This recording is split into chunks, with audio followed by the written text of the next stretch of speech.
It is not rare for people to question the efficiency of the human rights work based on the progresses seen, which are often small, and the injustices witnessed, which are often many. As human rights defenders, we often face the repeated questions of what have human rights treaties done in terms of the rampant abuses taking place worldwide. We understand that witnessing all these violations is disappointing, to say the least, but it is also important that the very existence of internationally legally binding human rights treaties signed and ratified by states does not automatically mean that such states will respect those treaties. There comes the crucial importance of a vigilant, aware, united civil society.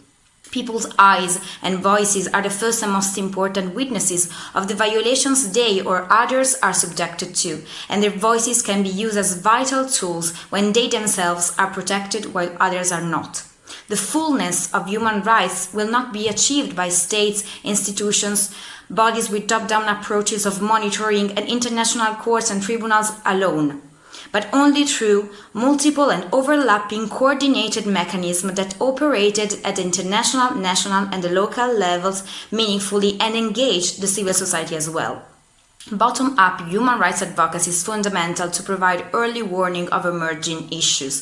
Activists raise awareness, they keep concerns that are enduring but ignore, visible in the public domain. They mobilize domestic pressure. They amplify calls for accountability. They help other people to learn, to feel empathy, to feel outrage, and eventually to join the fight. They protect those defenders who spoke out first against any repercussions and support the individuals or communities whose rights are at risk or are already violated and echo their words. It is fundamental to come together and speak out against impunity and abuses. The lack of accountability is precisely what facilitates the recurrence of human rights violations. Discourages people from speaking up, reduces our civic space, and eventually our voices and our power.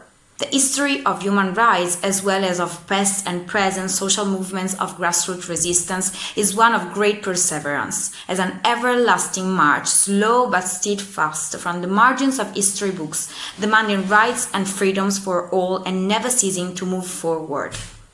It is fundamental for us, citizen, people, the civil society, to engage in human rights advocacy as well as a form of grassroots resistance to show that we care about our rights, that we value our civic space, that we will keep marching and that we are powerful.